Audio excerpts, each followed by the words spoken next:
Hello, ladies and gentlemen. Um, F-bomb Cheetah. I'm going to be talking about an antiproton build for PvP. Antiproton is getting popular, and it's getting popular by the minute. Really, a lot of people are asking for antiproton builds, so I'm here to discuss one. Here we have La Serena. Now you don't have to get the La Serena, obviously. It's a promotion ship. It's pretty hard to get. However, if you were able to get the La Serena, it's not a bad choice. Here we have Herald, Delphic,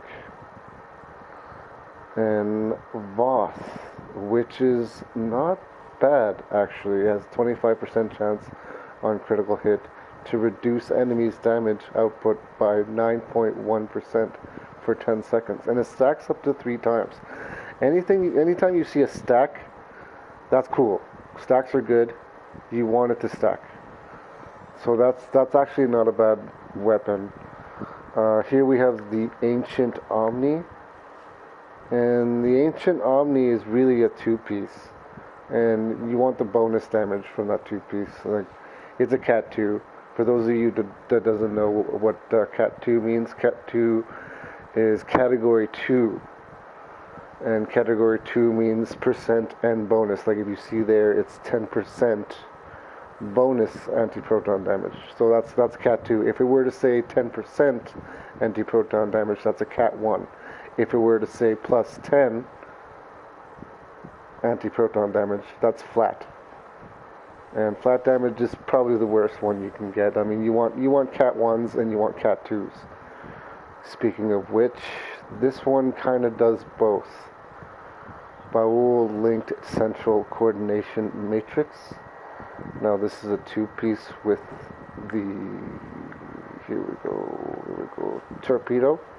The torpedo is the 2-piece, and what this thing does. Oh, sorry.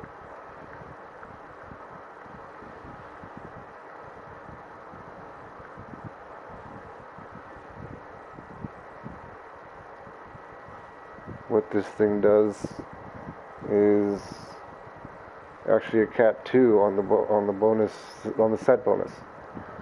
Other antiproton energy weapons gain Baul refraction. Baul refraction deals plus 100% bonus damage. That's a Cat 2. That's pretty cool. And it's also a Cat 1. The Council is a Cat 1. If you see it, see? 35% antiproton damage.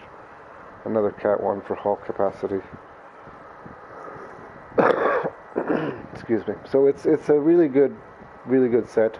That's definitely the set you want to go for when you're doing anti-proton damage. Those 2 pieces, the torpedo and this piece, Baul Link Sentry, is from the Lobby store. So it's definitely a must get if you're doing anti-proton. Now this is not really a must get. It's really for a reflect build, but I have it on here for the bonus damage. Like, it's a Cat 2. I mean, you can't. Come on, like, it's a Cat 2. You need more Cat 2s. That's why I have the Domino. The Domino is a Cat 2 clicky. Now clickies are triggers, so you have to trigger it. Activate it, and it's plus 25% bonus all damage. That's really cool. I mean, that's awesome. Domino's always been a good one, you know. Now this is not exactly a basic build. I could show you a basic build. Pretty basic. I'll have to go to my ship and show you what ship you should get if you're doing PvP for the first time and I want a quick build, something like that. The tactical councils that you saw there are a must get. You can't go around that. You have to get those for PvP. Yeah, on a basic build, you still have to get those. You can't just roll in with normal conduits or whatever. Just not possible. But the ship you should get is definitely the engineering pilot Warbird, or this one, the engineering pilot Escort. And the reason being is it's 3,000 Zen in the C store, so it's the easiest to get. You don't have to like get a boatload of keys to get the ship. You don't have to get a boatload of promotional boxes or whatnot. Like it's the cheapest thing you can get. Now sometimes they go for sale, so it's even cheaper. It's like 1,500 on a 50% sale. So that's pretty cool. We'll look at it right now. Right here, I called mine the Texas Shocker. It's an Antiproton build. Now this one is a little weird, this Antiproton build. Like it has this. It's really for the protomatter regeneration influx. But if you don't know, how to... I just don't recommend it. I mean,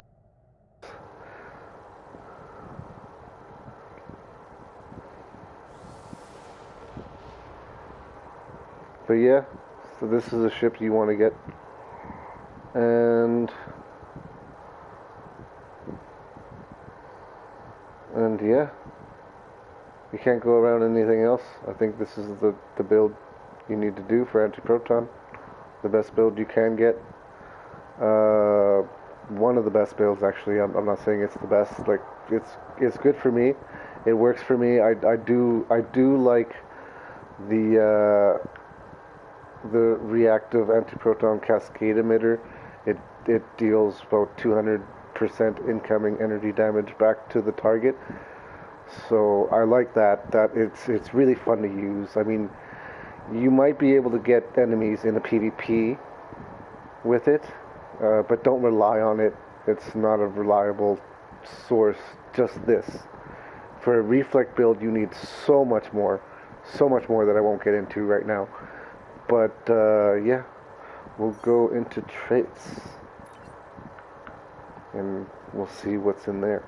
Now for PvP, Invincible is a must-have. Now this is a tactical, and one way to go around Invincible is a Science, because Science has the Subnuke, and Subnuke is amazing. It'll disable Invincible. What Invincible does is it makes you unkillable for 8 seconds, but what Subnuke does, it takes that away. So it's really good. This one's really good. The Weapon Emitter Overdrive. It gives you plus 50 accuracy rating while your beam overload is going. So if, say you have 10-second cooldown on all your abilities, that's including beam overload, by the way. So say your beam overload is always going, you'll always have plus 50 accuracy rating. So this is a good one too. I wouldn't say must have, but it's really useful. Super Weapon Ingenuity is definitely a must have. It'll get 5 seconds on top of your beam overload. So that's pretty cool. Hit and Run. I recently found out that Hit and Run is a really good Cat 2. It's actually pretty amazing. Self plus 75 damage resistance rating during invasive maneuvers. Now, invasive maneuvers is this thing right here. That's invasive maneuvers. So, see how mine's going quick? Like, it'll go even quicker if I hit this. See? So, that being quick, like, holy, you can always set it. Like, it says, that trait says that upon invasive maneuvers expiration, you get the Cat 2. So if you're always got that up, then, or pretty quick, as quick as you saw there, then you'll have bonus all damage quite a few times. Like you'll have it almost the whole time, almost. Super Area in Denial, that's a good one too. It's minus 30 to target on damage resistance. It's a good debuff. I really enjoy it. Now it's not showing the other trait, but we can fix that. That's why we do these videos. Oh, we can't fix it right now. Well, the way to fix that is to change your instance. If you something like that, if you don't have a place to do instance, I'm done here, Eliza. So go to Soul System. That's the best way to do it. Go to Depart System. I guess you can change instance in Depart System. Maybe I'm not quite sure, but you could. It's not a bad decision if you could. But I like to go to Soul System. It's great to look up your ship. It gives you a good reading on each system. When you do PvP, when you do PvE, you're in systems. So when you're in Soul System, you're doing the same reading as most of those systems, or even all of those systems. All of those TFOs, anything you do, that's a system that you're going into. Now, if you look at Soul System, you look at the reading, and then you go into a TFO and look at the reading, it should be the same. Anyway, this is taking forever. Okay, here we go. So I'll tell you what I mean. So here at Soul System, you can have, you can read your weapons a lot better. My weapons are doing 2,699, I think that says. I'm a little far away from my TV. But, yeah, that's a good reading.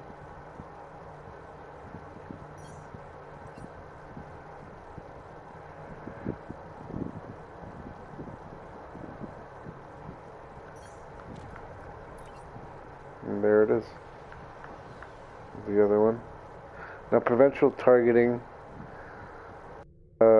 that's cool. It does 100% damage to beam, overload, and cannon rapid fire. Now, it's a Cat 1, but 100% is quite a bit. That's actually a pretty good Cat 1. Not bad at all.